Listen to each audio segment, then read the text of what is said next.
Hi, this is Kelly. You're listening to the 7th episode of the Two Broads Talking Politics Democratic Presidential Candidates Book Club.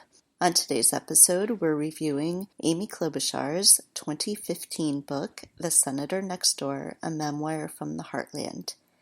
If you'd like to hear all of the episodes in this series, you can go to twobroadstalkingpolitics.com/book club or find them in our regular Two Broads Talking Politics feed anywhere podcasts are found.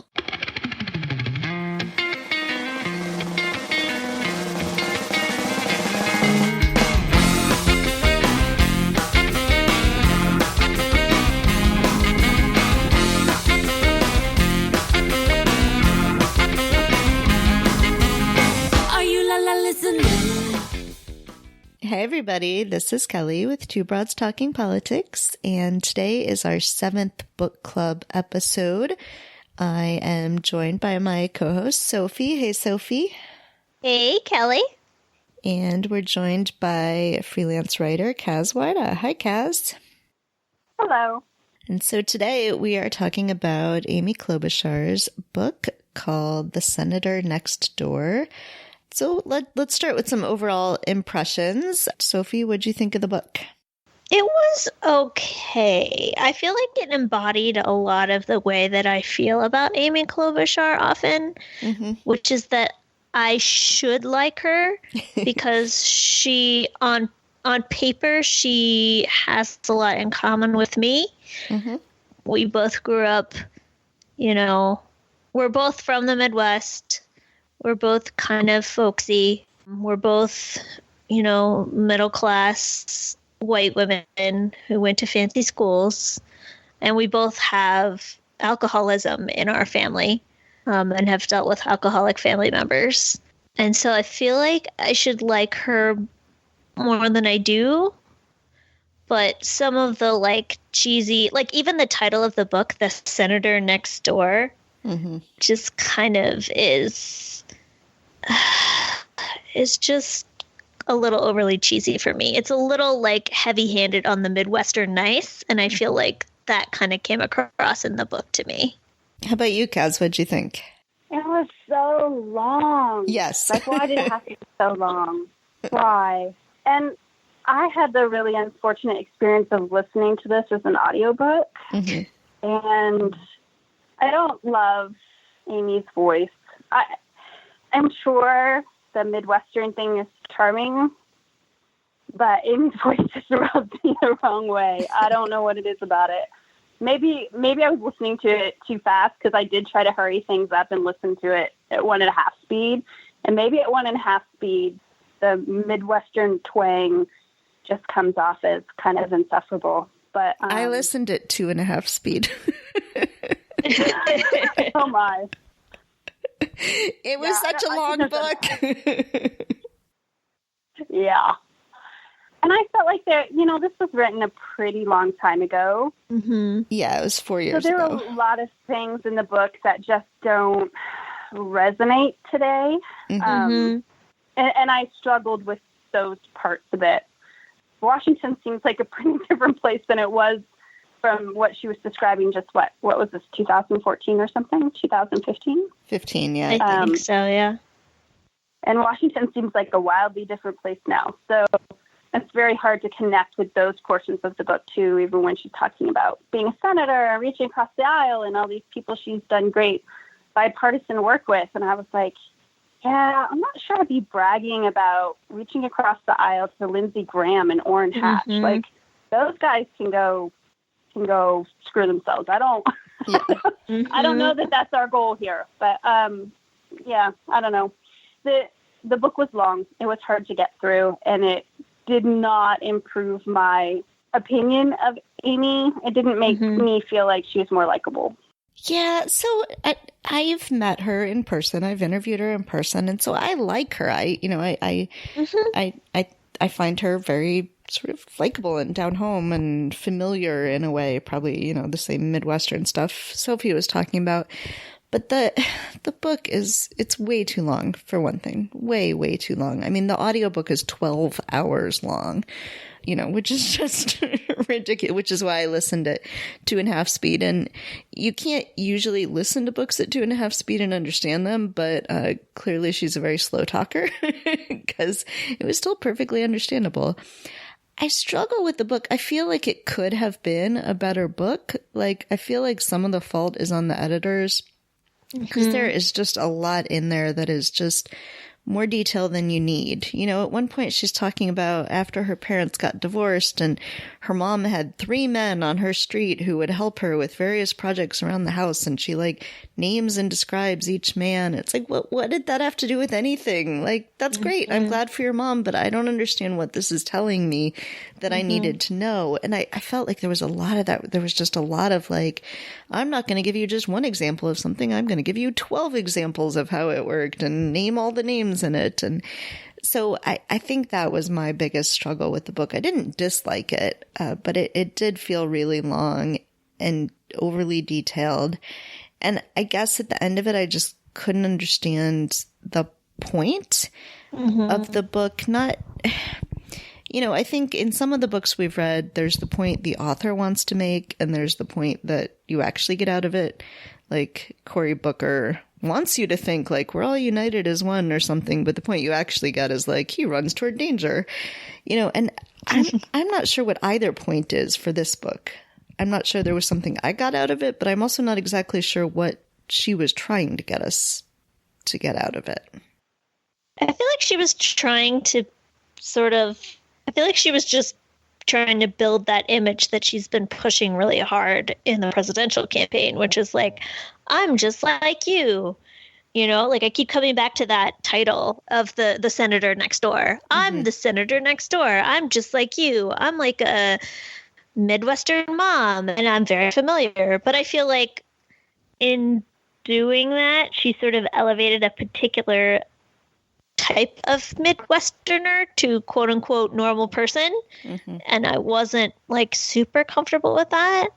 I can't remember what it is, but there's a part where she talks about her family being normal and sort of an average family. And she mentions her ancestry being just a bunch of Marys and Joes. And I'm just I feel like that's a very specific type of Midwesterner. And by very specific type, I mean middle class WASP, right? I don't know. I felt a similar way about it, that a lot of it I understand she was trying to be folksy, but a lot of it came off as disingenuous. I just felt like I found her harder to relate to in the book. And some of the things that she does, for instance, there's a couple of times in the book where she brags a little bit about how well she remembers every detail of some interaction or some event. And by the 3rd or 4th time she does this in the book, you're like, oh, please, would you just get on with it? Tell me what you want to tell me. I don't need to know what color your prom dress was. I don't need to know how many ruffles it had. I would like you to tell me something a little bit more meaningful. It seems like there's a lot of that sort of fluff in this book. And I wanted more substance. And I felt like I didn't get it. It's certainly not out of this book. Yeah, that's interesting. I agree that there was way too much of that sort of, listing things, remembering things, detailed things. I don't think it's disingenuous at all on her part. I think that it's very much her, just the way she approaches everything. She's prosecutor. She led a county prosecutor, and I feel like she's just very much I build cases methodically and that's how I approach everything. And I think that's fine. And I think it works really well for some jobs. It probably makes her a very good, effective senator. I'm not sure that it tells me anything about something she'd bring as president, which maybe was not the point of the book. I mean, she wrote it a while ago, but. Well, she even talks in the book towards the end about how frustrated she is in general with politics and how she would prefer that politics be run more like an organization runs various systems. And she talked about other senators that she works with who come from similar backgrounds that feel the same way as her. They just want to get in there and look at all the cogs in the wheels and sort of take it apart and put it back together to make it more efficient. Right. And that's great. And we certainly need those kinds of people, but I'm not sure that's what we're looking for as a leader. Mm-hmm. And she says that herself, that that's the part that she enjoys and what she wants to accomplish. And so I'm sort of left with these two different visions of what she sees herself and her role as, and not certain how that would translate into the presidency. So what are the parts of the book that you liked the best? I think I've mentioned this before. I liked the parts where she talks about her father. Mm-hmm. I feel like I like Amy Klobuchar the most when she talks about her father. I feel like the part, it goes along with the moment that I liked Amy Klobuchar the most sort of in pop culture, which is when she was in the Kavanaugh hearing. Mm-hmm. And she had brought up her father's alcoholism, and Kavanaugh made a really inappropriate comment to her about her being drunk or something. Comes as most relatable to me when she talks about her father's alcoholism, the ways it made her feel and the experiences that she had with him. It makes me relate to her more. I'm not an adult child of an alcoholic, but my husband is an adult child of alcoholics. And so many of his struggles were similar to the ones that she went through. So I liked those parts of the book. And in fact, I would just listen to Amy Klobuchar, write an essay about her father's alcoholism. Mm-hmm. I would read that. I felt like that was one of the most interesting aspects of the book as well. That relationship is really fascinating because she has this sort of adoration and really has idolized her father, I think, in terms of what he was able to accomplish in his life and what a central figure he was to her. She kind of hero worships him to a certain extent. And you can hear her struggling as she grows up to sort of come to terms with that versus the reality of her dad, which is that he's an alcoholic and he made a lot of really bad choices. And so she's sort of, you can watch her in the book, and I appreciated that she was pretty frank about what that was like and what that meant for her. And that, certainly that portion of the book, I had a lot of respect for what she went through and how she talked about it. Mm-hmm. Yeah, I like those parts. I also like when she talks about her daughter, and the stuff about Abigail is in there. It's not, I like hearing about people being mothers and what that's like and juggling it. And, it seems like a lot of the juggling it is her husband does a lot of the day-to-day parenting, which is great. But, I like when she talks about Abigail. I love the story that she doesn't go into as much in the book as she does, sort of on the trail now about, being kicked out of the hospital after 24 hours, but Abigail couldn't leave right away. And, I think that stuff really humanizes her and makes her feel very, very familiar to me, like someone that I would be friends with. So I really like those parts of the book. I think that's the trouble with a lot of these kinds of books that we've been reading, right? Is they're trying to do too many things. And so the parts that work, we don't necessarily get all that much of.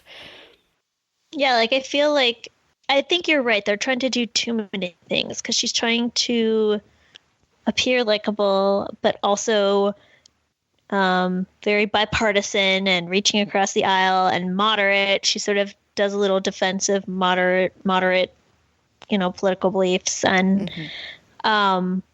then also sort of talk about her life and the various ways in which the experiences that she's had have led her to policy positions or ideas. And I would really rather hear about those. So I wish she would write a book about addiction. I would read Amy Klobuchar a story about how her father was an alcoholic and therefore it led her to, I know she's proposed a lot of mental health and addiction bills. I'd like to read about that just about that part I'd like her to just try and focus on that part. Yeah. That would have made a more compelling read for me. Mm-hmm. Were there any parts of the book that particularly didn't work? I mean, we've talked about sort of in general the like too many names and too much listing, but were there any sections of the book that we didn't think worked? I know it was just so long, it's hard to remember all the parts. I think the whole section about her time at the county prosecutor's office, and she was there for quite a while, right? Like, what was it, 10 years or something? But that could have been summarized much more succinctly. There were a lot of times where we went through, like, these are all the people who helped me on the campaign, and this is what we did, and we went to every single fair, and we went to blah, blah, blah. And you know, we went through, I think, at least 2 iterations of that, and I just felt like we could have crammed that together and shortened it a little bit just to sort of get to the point. I understand some of the stuff that she did there was really important, and I appreciated her talking about it, but I don't know that the time that we spent going through that whole part of her career was helpful in framing anything or understanding her better. Mm-hmm. Yeah, that's more of the, like, this trying to be 5 books in one. It's a how to be a working mom book, and a how to be a lawyer book, and a how to run for office book. I understand that she didn't use a ghostwriter at all. And so I feel like I want her to write those books. Like, I would actually, like I said, be interested in reading a book about, you know, each of those things, like her experience as a working mom and how that affects her policy ideas on, you know, the family and economics and stuff. And then one about addiction and stuff, instead of trying to do all of these different things and making a really, really long book where she recalls way too many details. Well, and wasn't Kamala's book organized a little bit like that, where she would dip into some experience or frame each chapter around some experience and then sort of follow it up with, all right, here's how this sort of informed and helped me think about things and shape this policy. Am I thinking of the right book? We've read so many now, I might have gotten Yeah, I think so. She definitely sort of tied policy to life events. So that, and I think that worked. You know, again, Kamala's book wasn't necessarily the best book, but it did work better in that regard.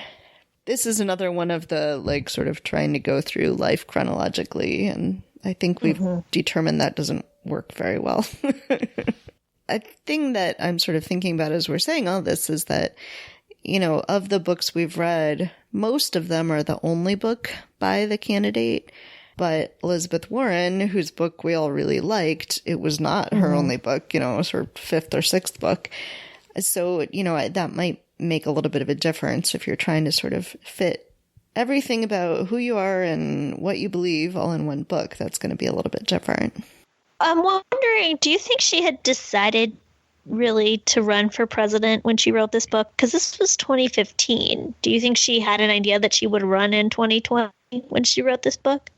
I'm wondering if she wrote it now, if it would be, I feel like it would be substantially different, honestly. Yeah, I mean, she probably was not thinking 2020, because in 2015, she probably would have assumed that Hillary Clinton would be the president right now. And so it would be more like running in 2024, or, you know, maybe she was interested in being a vice presidential nominee, or, you know, something like that. But I suspect that at somewhere in her brain, she had been thinking about running for president for a long time. You know, I mean, there's certainly a lot of her, like, relationship with Mondale and, you know, all of that sort of leads you to think she may have been thinking about higher office for a while. That was one thing I didn't really know about her. I didn't know that she and Mondale were so close. I'm not sure why I missed that, but totally went over my head. Yeah, it seems like the Democrats in Minnesota are all very close. I mean, at least that's sort of the impression that we got from that, and, you know, from other things I've heard, you know, which made it, of course, interesting now reading about her closeness with Al Franken. Yeah. That's another part of the book that didn't come across so well, because you're like, well, yes. Okay. I wonder if that closeness comes out of the fact that they're technically the Democratic Farmers Party. Yeah. In Minnesota, there's labor, sort of, yeah. Yeah, they're like associated with the National Democratic Party, but they're not. It's not an exact like replica. And I wonder if because it's so influenced by sort of the local milieu in which it came out, in which that particular branch of the party came out, I wonder if that's why they're so close, because it's a very sort of hyper-local party. Yeah, and it was founded by Hubert Humphrey, who obviously, plays a huge role in the history of Minnesota politics, but also, these people as they think about what it means to be a Democrat in Minnesota. Yeah, I mean, those parts were certainly interesting. I think there's a lot in the book that's interesting. It just doesn't all go together in a coherent, interesting way. Would this book make you more or less likely to vote for her? Neither. Yeah.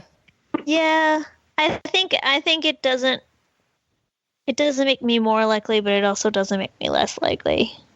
Yeah. It doesn't do anything for me in terms of convincing me about her, that she is that she is more suitable than the other candidates to be the nominee. But there's nothing that is horrifically disqualifying either. So it seems pretty neutral on balance.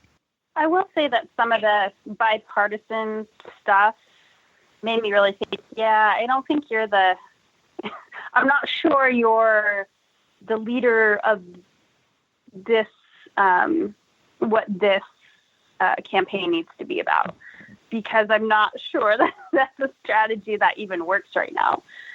There's a lot of talk about bipartisanship, but that doesn't really happen, and it can't happen right now given the environment and how polarized it is. So it's very hard. I mean, I don't know that that's a winning message right now. I definitely agree with the crux of her politics. I agree with that. I feel like, though, I got that vibe before I read the book, like from watching her in the debates. There were several moments where she tried to say something about how she was bipartisan. It kind of came off as saying she had voted with or sided with Trump. And so I had that thought during the debates too. So that this just sort of was more of that particular vibe for me. Yeah. Yeah. I mean, I don't think that part would be any different if she wrote the book now, because that really is the way she's trying to sell herself as a candidate. Unfortunately for her, that lane is pretty well occupied right now by Biden and Beto and Buttigieg. So she doesn't seem to be making any headway in that lane, but I think that is, the lane she wants to occupy. All right. So I think none of us are necessarily recommending this as a great summer read. If you listen to it at 2.5 speed. It's not a bad listen at 2.5 speed. I don't think I could have gone any slower and listened to the whole thing, because it is just very, very long.